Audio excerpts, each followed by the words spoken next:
नमस्कार साथियों, आप सबका पुनः स्वागत है श्रद्धा एस्ट्रो ज्योतिष में। आज हम लोग कवर करने वाले हैं किस प्रकार से कोई व्यक्ति या कोई ज्योतिषी आपकी सिर्फ डेट ऑफ बर्थ से ये आकलन लगा लेता है कि आपका सूर्य कमज़ोर जान पड़ता है या आपका सूर्य बहुत बली जान पड़ता है, या कौन कौन से मंथ में आप ये जानना चाहते हैं कि सूरज कौन सी राशि में हो सकता है। तो उसका बड़ा सरल सा तरीका है। सूर्य का जो क्रम है वो सामान्यतः 30 दिन लेते हैं वो एक राशि में।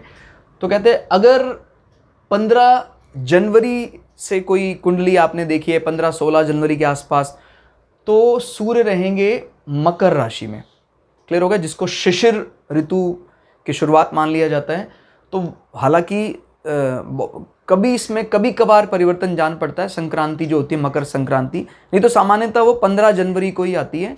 कभी कभार इधर वो 13, 14 या 13 से 15 के बीच में रहती है। तो एक मोटा सा अनुमान एक ज्योतिषी के नाते अपने दिमाग में होना चाहिए। अगर किसी व्यक्ति की कुंडली आपके सामने है, उसने बोला कि सर मैं इस 18 जनवरी को पैदा हुआ, इसका अर्थ है कि भाई इस बार की पूरी संभावना है कि उनका जो सूर्य होगा वो मकर राशि में होगा। क्लियर हो गया। और आपको उसने ये भी हिंट कर दिया है कि उसका जो जन्म है वो दोपहर के समय हुआ है। क्लियर हो गया, दोपहर में, यानी वही कोई 12:45 1 बजे के आसपास, यानी जब हम बोलते हैं अभिजीत मुहूर्त चल रहा है, अभिजीत नक्षत्र चल रहा है, तो आप उसको कहेंगे भाई इस वे व्यक्ति का कार्य करने का तरीका बड़ा अच्छा होगा, हो सकता है इसको गवर्नमेंट जॉब भी मिल जाए। मात्र इतना बताने से जब कोई ज्योतिषी ये बात करता है तो सामने वाले का विश्वास बहुत ज़्यादा बढ़ जाता है। कैसे इसने इतनी जरूरी बात पकड़ ली। और असल में ऐसा है भी कि जब कोई वो उन प्रकार के दिन चलते हैं तो वो प्लैनेट का जो प्रभाव है व्यक्ति पर ज़्यादा दिखाई देता है। सरकार से जो विशेष उसको फ़ायदा मिल सकता है वो दिन चलते हैं मेष वाले। यानी जैसे मान लीजिए किसी जातक का जन्म हुआ है 18 अप्रैल, और अगर वो 18 अप्रैल को दोपहर में पैदा हुआ है, अगर दोपहर में नहीं भी पैदा हुआ है, अगर मान लीजिए वो अर्धरात्रि में पैदा हुआ है, तभी भी उसको सरकार से पूरे फायदे मिलने का, माने ये मान सकते हैं 80 to 90% चांसेस। बहुत बड़ी एक्यूरेसी है ये। कैसे अंदाज़ा लगाया उसने? क्योंकि अर्धरात्रि में अगर किसी का जन्म हुआ है तो वो चौथे भाव का सूरज होगा, और चौथे भाव का सूरज आपको पता है किस हाउस को देखेगा? 10th हाउस को देखेगा। और अगर कोई अभिजीत मुहूर्त में किसी का जन्म है, यानी जो दिन का जो दोपहर का मिलन का समय होता है, वही कोई 12:30, पौने 1, 1:30 बजे के समय अगर किसी का जन्म हुआ है तो वो 10th हाउस में चला जाएगा। और अगर उच्च का सूरज जो मेष राशि में उच्च का माना जाता है, अगर आपके 10th हाउस में आ गया, आपकी तो बल्ले बल्ले आ गई। क्लियर हो गया। तो इससे काफी ज्यादा अंदाजा लगा सकते हैं कि भाई सूर्य उदय जब हो रहा है, अगर उस समय किसी का जन्म हुआ है तो सूर्य जनरली उसका जैसे प्रथम में होगा। कोई ऐसे ही 10 बजे के बीच में है तो वो 12वें भाव में होगा। ऐसे ही वो 11 बजे के आसपास जन्म हुआ है तो फिर वो इसमें और नीचे आ जाएगा। क्लियर। 11 से फिर दशम में। दशम का मतलब है कि वो करीब करीब मिड का पार्ट है। पहले 12 में रहेगा, क्लियर हो गया, 8 से 9 बजे के बीच में, और उसके बाद फिर वो ऐसे बढ़ता जाएगा। तो ध्यान देना आपको कि अगर किसी का जन्म, हम अगर इसको चार्ट के जरिए समझने का प्रयास करें, इस चार्ट को सिंपली आप बड़े आसानी से एक सिमेट्री में बांट सकते हैं कि ये है मिडनाइट, 4th हाउस, और ये आपका है आफ्टरनून, यानी आपका 12 नून के आसपास का समय। इस समय सूर्य सबसे ज़्यादा बली माना जाता है, इसलिए उसको अभिजीत नक्षत्र माना जाता है, अभिजीत मुहूर्त माना जाता है। अगर सूर्य 10th हाउस में सपोर्टिंग राशि में है, निश्चित रूप से उसको गवर्नमेंट अथॉरिटी, गवर्नमेंट जॉब जैसी चीजें मिलेंगी। और मेष का सूर्य अगर 10th हाउस में है तो इसमें तो कोई बात ही नहीं कि उसको सरकार से जबरदस्त फायदे मिलेंगे। सरकारी नौकरी के भी पूरे योग दिखाई देते हैं। या वैसे भी कोई दोपहरी के समय या अर्धरात्रि के समय जब पैदा होता है तो कहीं ना कहीं अगर मजबूत राशि में सूर्य है तो वो चतुर्थ को भी प्रभावित कर रहा है और 10th को। चतुर्थ हमारा क्या होता है? कहीं ना कहीं प्रजातंत्र की बात करता है, मदरलैंड की बात करता है, हमारे स्वयं के घर की बात करता है। तो यहाँ से भी वो आपके 10th हाउस पर प्रभाव डालेगा ही डालेगा। तो इससे आप काफ़ी ज़्यादा अंदाज़ा लगा सकते हैं कि जो अभिजीत वाला पार्ट होगा, चाहे वो मिडनाइट हो और चाहे वो आफ्टरनून हो, अगर इस समय किसी का जन्म हुआ है तो सूर्य को एक प्रकार का भाव बल तो मिलेगा ही मिलेगा। फिर हम बात कर लेते हैं सीजन की। ये बड़ा सरल सा चार्ट है, सभी लोग मेरे को लगता है जानते भी होंगे। 15 जनवरी को सूर्य मकर राशि में प्रवेश करता है। मतलब इसमें 1 या 2 दिन का अंतर हद से हद हो सकता है, बट जनरली 99 पॉइंट एक्यूरेसी रहेगी, इसमें 99% एक्यूरेसी रहेगी। 15 जनवरी मकर राशि, जिसको मकर संक्रांति बोलते हैं, अब मकर में प्रवेश कर चुका है। यानी अगर आज मान लीजिए 11 जनवरी है तो सूर्य अभी भी धनु में है। क्लियर हो गया? मकर में भी अच्छा माना जाता है क्योंकि काल पुरुष की कुंडली में कार्य क्षेत्र रिप्रेजेंट करता है, और ये आपके दशम भाव में जाना चाहिए अगर आपका भरी दोपहरी में या आफ्टरनून में जन्म हुआ है। तो आप इससे ये भी अंदाजा लगा सकते हैं कि भाई 13 किसी व्यक्ति का जन्म, अगर आप देख रहे हैं लगन तक आप बता सकते हैं। पहले एस्ट्रोलॉजर कैसे बता देते थे कि भी आपने उसको बताया आफ्टरनून में इतने महीने में, कहते इसका तो मेष लग्न है। अब आप खुद ही अंदाजा लगाएं कि अगर वो मकर राशि में सूर्य है, दोपहर में जन्म है, तो मकर राशि कहां जा रही है? मकर राशि उसके 10th हाउस में जा रही है। और अगर मकर उसके 10th में जा रही है, इसका मतलब फर्स्ट हाउस में क्या है? मेष लग्न। कहता भाई तेरा मेष लग्न का जन्म है, एकदम सटीक, आपको बिना किसी कागज पेन के पता लग जाएगा उसका लग्न क्या है। और लग्न के बाद आप बहुत कुछ बता सकते हैं। उसके कुटुंब के लिए कौन जिम्मेदार होगा? शुक्र जिम्मेदार होगा। उसके घर बनाने के लिए कौन जिम्मेदार होगा? चंद्रमा जिम्मेदार होगा। यानी 4 नंबर पड़ रहा है। किसी भी मतलब समय आपको मिल जाए। आप यहां से देख रहे हैं कर्क 18 जुलाई को जन्म हुआ है। मतलब मैं आपको एक हिट एंड ट्रायल दे रहा हूं। 18 जुलाई का जन्म हुआ है तो आपके दिमाग में आ गया कौन सी राशि का सूर्य होगा? कर्क राशि का सूर्य होगा। ये तो तय हो गया। अब आपको खाली इतना नहीं पकड़ना है, आपको अब लग्न पकड़ना है कि अब मैं लग्न का अनुमान लगाना चाहता हूं कि कौन सा लग्न होगा उसका। अब आप अगर कोई आपको बता देता है कि भाई अर्धरात्रि में जन्म हुआ है, तो आपको सूर्य को कहां लेकर जाना है? याद रखिए सूर्य कर्क राशि में है और सूर्य को आपको कहां लेकर जाना है? अर्धरात्रि मिडनाइट में 4th में। इसका मतलब मेष लग्न उस जातक का होगा 100%। इसमें कोई दो राय नहीं है। कहता जी 12:15 में जन्म हो, कहता जी मेष लग्न, आप बिंदास बोलिए एकदम सही होगा। भाई ठीक है, practice makes a man perfect, लेकिन इसमें कोई, मैं कैलकुलेशन में गलती मान सकता हूं लेकिन हमारे प्रोसेस में कोई गलती नहीं है। आपको समझिए जरा, एक अच्छा एस्ट्रोलॉजर अगर पाथ सही फॉलो कर रहा है तो उसको किसी के सामने झुकने की या घबराने की कोई आवश्यकता नहीं। हमारे पाथ में कोई दिक्कत नहीं। आप मतलब समझ रहे हैं?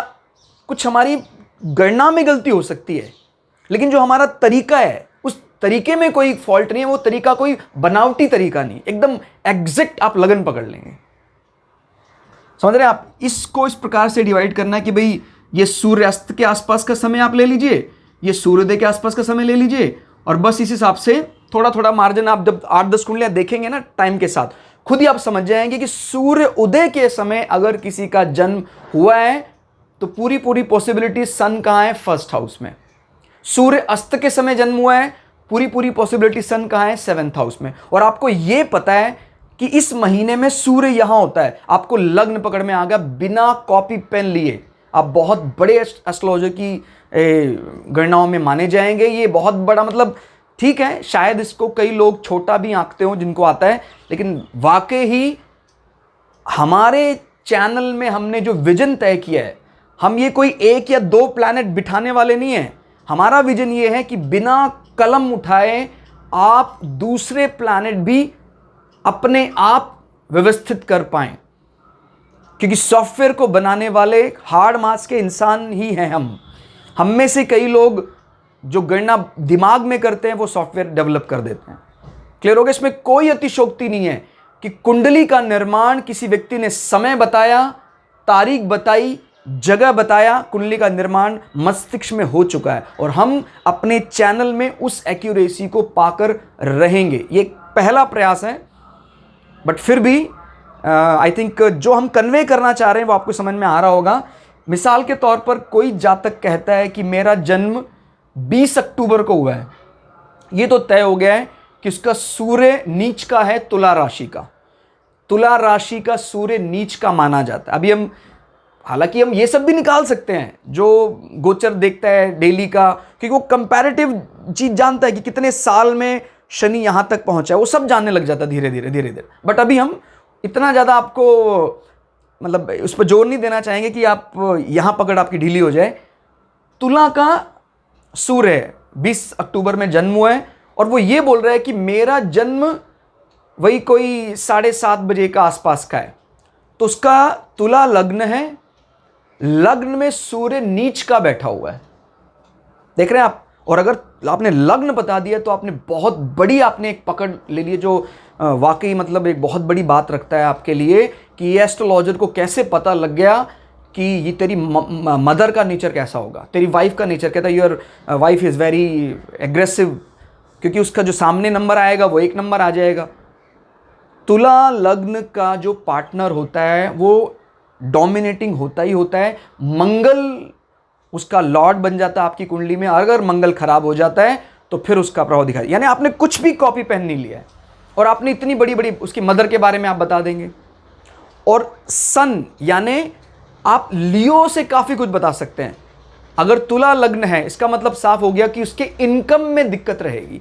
सूर्य नीच का होकर लग्न में बैठ गया, कहता भैया तेरे ना इच्छा पूर्ति में बड़ी कमी रहेगी। तेरा जन्म कब हुआ है?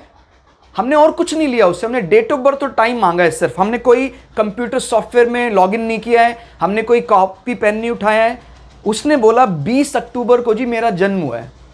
हमने बोला कि भाई तेरी इच्छा पूर्ति में कमी रहेगी, तेरे इनकम सोर्सेज अनस्टेबल रहेंगे, तुझे मित्रों का साथ नहीं मिलेगा, तेरे चाचा ताऊ तेरे से मुंह मोड़ लेंगे। इतनी बड़ी बात कह देना बिना कॉपी पेन के, ये कोई फ्लूक नहीं है, कोई तुक्का नहीं है, ये कमाल का मैथमेटिकल फॉर्मूला है और ये हम आपको सिखा के रहेंगे हमारे चैनल में।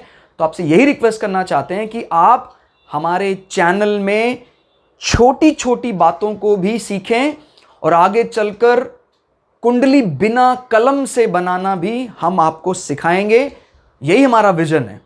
हम चीज को टिपिकल नहीं, इजी करने के लिए आपके सामने प्रस्तुत हुए हैं। कुछ भी हाइड नहीं करेंगे, जो एस्ट्रोलॉजी के फैक्ट्स हैं वो आपके सामने रखेंगे। क्लियर हो गया? आप कुछ भी अंदाजा लगा सकते हैं। सूर्य की राशि को जरूर टटोलना है। सूर्य की राशि कौन सी है? लियो। तो लियो जिस राशि में पड़ रहा होगा, जैसे मान लीजिए एक्सेल्ड कर गया सूर्य, 25 अप्रैल का जन्म है और 25 अप्रैल को उसका जब सूर्य अस्त हो रहा था उस समय का जन्म है, तो हम कह सकते हैं सूर्य अस्त हो रहा है उस समय का जन्म है 25 अप्रैल का। तो सूर्य मेष का पड़ जाएगा सप्तम में, यानी मेष का सूर्य आ गया सप्तम में। सूर्य एक्सेल्ड किया हुआ है, उच्च का है। लग्न क्या बन गया इसका? इसका लग्न बन गया तुला लग्न। सूर्य सप्तम में उच्च का बैठा हुआ है।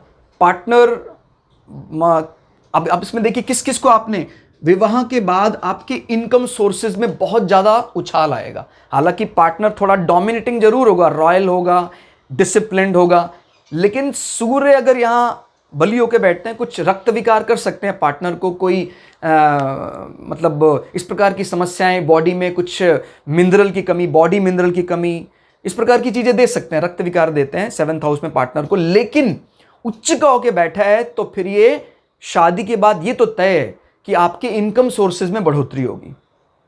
इस राशि का स्वामी भी है, तो बिना कॉपी पेन लिए आप इतनी बातें कैसे बता रहे हैं? इसी प्रकार से कोई कह रहा है जी भाई मेरा तो 25 नवंबर का जन्म है, आप समझ गए कि वृश्चिक का सूर्य होगा। वृश्चिक का सूर्य भी जानना है आपको और यह भी देखना है कि सूर्य किसका लॉर्ड है? लियो यानी सिंह का लॉर्ड है। जब सिंह का लॉर्ड यानी सूर्य जो है वो बैठा हुआ है मंगल के घर में, तो जनरली वो अच्छे परिणाम देता है। किस हाउस में बैठा है आपको पता लग गया, उसने बता दिया कि सर मेरा जन्म जो है वो दोपहरी में हुआ था, अभिजीत नक्षत्र में हुआ था। उस हिसाब से आप 2-2 घंटे के हिसाब से अंदाजा लगा लेंगे। ये वाली एक्यूरेसी हम हालांकि कोशिश करेंगे कि अलग से एक वीडियो बना ले, बट अभी आपको ये मैं बताऊंगा। इतना ही बताना चाहूँगा कि भाई आप इस डिफरेंस को खुद से आंकें। ये अगर सूर्योदय है, सूर्योदय से लेकर ये आपकी भरी दोपहरी है, यानी जिसको बोलते हैं अभिजीत, ये आपका सूर्य अस्त है और ये आपका अर्धरात्रि। तो आपको उस हिसाब से दिन के जो 24 घंटे हैं उनको 12 भावों में 2-2 घंटे के गैप से बढ़ाना घटाना है। आपकी पकड़ एकदम सटीक हो जाएगी। हाँ, थोड़ा बहुत परिवर्तन आ सकता है कि भाई आपने बोला उसको, भाई तेरा सूर्य 10th हाउस में है, उसने कहा नहीं सर मेरा सूर्य अभी 11th में है। वो अंतर आ सकता है, वो भी जब वो एकदम पिन पॉइंट पर होगा। लेकिन ये भी बहुत बड़ी बात है कि आप बिना कागज पेन के उसको ये बता पा रहे हैं कि तेरा लग्न क्या है, तेरा सूर्य उच्च का है, तेरा सूर्य नीच का है, तेरे आय के साधन कैसे होंगे, तेरी मां का स्वभाव कैसा होगा। मिरेकल। जो एस्ट्रोलॉजी नहीं जानता है उसके लिए सच में ये एक जादू की तरह जान पड़ता है, लेकिन इसमें कोई जादू नहीं है। एक गणना है, कैलकुलेशन है, और हमारे पूर्वज इसमें पारंगत थे। मैंने तो आपको एक क्या बोलते हैं, छोटा सा प्रोटोटाइप दिया है। जब इसकी इंटीग्रेटेड अप्रोच लाएंगे तो आप हैरान हो जाएंगे कि कैसे हम 9 के 9 ग्रह बिठा सकते हैं। कोई पेपर की आवश्यकता नहीं है। लैटिट्यूड लॉन्गिट्यूड कहाँ गया, सब माइंड में चल रहा है। क्लियर। तो इसमें एक ये भी है, अगर आपको थोड़ा तकलीफ होती है, प्रायः महीने को 9 से जोड़ने पर सूर्य राशि पता चल जाती है। जैसे मान लीजिए कोई कह रहा है जी जनवरी का महीना है, तो जनवरी यानी एक महीने का अंक हम मानेंगे जनवरी, पहला महीना, इसमें कितने जोड़ दिए 9, तो सूर्य कौन सी राशि में आएगा, 10 में आएगा। लेकिन ये एग्जैक्ट कब जाता है, 15 जनवरी को। ये अपने दिमाग में रखना है, 13 से 15, आप 15 लेंगे तो ठीक रहेगा। क्लियर हो गया। अब मान लीजिए वो कह रहा है जी 11वां महीना है, इसमें 9 जोड़ दिए, कितना आ गया, 20। क्लियर हो गया। तो अब 20 राशि तो है नहीं, तो इसमें से क्या माइनस कर दें, 12, कितना आ गया, 8। सूर्य 8वीं राशि में होगा। क्लियर हो। 11वां महीना कौन सा है, ये नवंबर। 8वीं राशि कौन सी है, वृश्चिक। ऋतुओं से भी आप ध्यान सकते हैं कि थोड़ा बहुत, भाई जैसे कोई कहता है शिशिर, पूरी ठंड में मेरा जन्म हुआ है, तो भाई तेरा सूर्य मकर या कुंभ का होगा। लग्न के लिए आपको टाइम की आवश्यकता पड़ेगी कि कितने बजे वो जन्म हो। कोई इसमें हमने देखा गैजेट्स का इस्तेमाल नहीं किया है, कोई इलेक्ट्रॉनिक गैजेट्स। हम लैटिट्यूड और लॉन्गिट्यूड तक पकड़ सकते हैं अगर हम हमारे अर्थ के जो हॉरिजेंटल और वर्टिकल साइंस को जानते हैं, किस एक अक्षांश में कितना वेरिएशन आया होगा, हम ये तक बता सकते हैं। लेकिन हम उसको अभी सब ओपन नहीं करेंगे, क्योंकि इसके लिए हो सकता है फिर हमारा मस्तिष्क इस चीज़ को ग्रैप ना कर पाए। लेकिन ये हमारा वादा है, आपको एस्ट्रोलॉजी हम उस हद तक सिखाएंगे जहां आप सिर्फ जातक से उसका date of birth, place of birth, time पूछें, लग्न बताएं, सूर्य बली, सरकारी नौकरी मिलेगी नहीं मिलेगी, आय के साधन कैसे होंगे, इस प्रकार का हम चाहते हैं ज्योतिष। गैजेट्स की मदद से तो काफ़ी लोग ज्योतिषी बन जाते हैं, लेकिन हम आपको इंडिपेंडेंट ज्योतिषी बनाना चाहेंगे। और यहां पर बार बार ज्योतिषी कहने का अर्थ है समाज को, संसार को जानने वाला, अपने आप को जानने वाला। क्लियर हो गया। तो ये कोई जरूरी नहीं कि ज्योतिषी का अर्थ हम हर बार यही लेते हैं कि नहीं भाई किसी से कुछ कामना। हालांकि हर श्रम का मूल्य होता है और हमें चुकाना भी चाहिए। ज्योतिषी का श्रम बिना चुकाए उससे कुछ भी नहीं लेना चाहिए। लेकिन फिर भी एक विचारधारा आती कि नहीं भाई ज्योतिषी का अर्थ शायद यही होता है। नहीं, अपने आप को जानना भी ज्योतिष है। क्लियर हो गया। तो उत्तरायण का अर्थ आप यहां से एक जनरल आइडिया सा है। कोई कहता है मेरा जन्म उत्तरायण में हुआ है, तो उससे भी काफी हद तक अंदाजा लगा सकते हैं कि भाई इन राशियों में सूर्य रहेगा। मैं एक आइडिया की बात बता रहा हूं आपको कि मकर से मिथुन तक का सूर्य है तो वो उत्तरायण का सूर्य है। मंथ की बात करें तो 15 जनवरी से 15 जून तक का सूर्य रहेगा उत्तरायण। बोलते हैं कि भाई देवताओं के पट जो हैं खुले रहते हैं, ऐसे हमारे शास्त्रों की जो बातें हैं वो बिल्कुल सटीक। देखिए मेरे मन में तो उसमें पूरी श्रद्धा है, कोई माने या ना माने मुझे उससे कोई, मैं भी एक गवर्नमेंट इंस्टीट्यूट में गवर्नमेंट इंजीनियरिंग कॉलेज का पढ़ा हुआ विद्यार्थी हूँ, और मेरी बुद्धि भी टेक्निकल और नॉन टेक्निकल में फ़र्क कर सकती है। और मेरे अपने एथिक्स, मोरल, मेरे एजुकेशन यही कहते हैं कि इसमें 100% सच्चाई है। जब भारत का नाम भरत के राजा पर पड़ सकता है, हमारे कह सकते हैं 80 से 90% शहरों के नाम बड़े बड़े महापुरुषों के नाम पर हैं, उनकी सारी बातें सही हैं। महाभारत की भगवत गीता सही है, तो महाभारत कैसे गलत हो सकता है? तो इस बात को समझिए। इसलिए मेरे मन में कोई क्वेश्चन मार्क नहीं है, एकदम सही है। ठीक है, हमारी बुद्धि थोड़ी कमजोर है तो हम पकड़ नहीं पाते हैं, डिनाई कर देते हैं। कई लोग कहते हैं जी प्रैक्टिकल बनो, प्रैक्टिकल बनो। ठीक है, आप बन जो प्रैक्टिकल, हम भी प्रैक्टिकल हैं, लेकिन हम इस प्रैक्टिकल शब्द को रियल बनाना चाहते हैं, वास्तविक बनाना चाहते हैं, इल्यूजन में नहीं रखना चाहते हैं प्रैक्टिकल को। क्लियर हो गया? बहुत चीजें ऐसी हैं, देखा आपने, अभी आपने आप बता दिया, तो ये क्या जादू है या ये कोई झूठ है? क्लियर हो गया? ये हमने गणनाएं की है ना, ये जादू है ना झूठ है, हमने कैलकुलेशन की है, रियल। बसंत में किसी का जन्म हुआ है तो हम कह सकते हैं अगर बसंत के एंड में किसी बच्चे का जन्म हुआ है, उसका सूर्य बहुत अच्छा होगा। खाली ऋतु बताई उसने, हमें मंथ भी नहीं बताया उसने। कहता जी वर्षा ऋतु का अंत चल रहा था, कहता जी भाई तेरा बच्चे का सूर्य बहुत अच्छा है, क्योंकि सूर्य 15, याद रखिए ना, 15 अगस्त में दाखिल होता है। ये 15 जुलाई में दाखिल होता है कर्क राशि में, 15 अगस्त में दाखिल होता है सिंह में। तो अगर 25 अगस्त को, 23 अगस्त को बच्चे का जन्म है, भाई तेरा सूर्य बहुत अच्छा है, स्व राशि का सूर्य है। लग्न भी आप बता दोगे, टाइम दे दिया उसने, आपने लग्न भी बता दिया।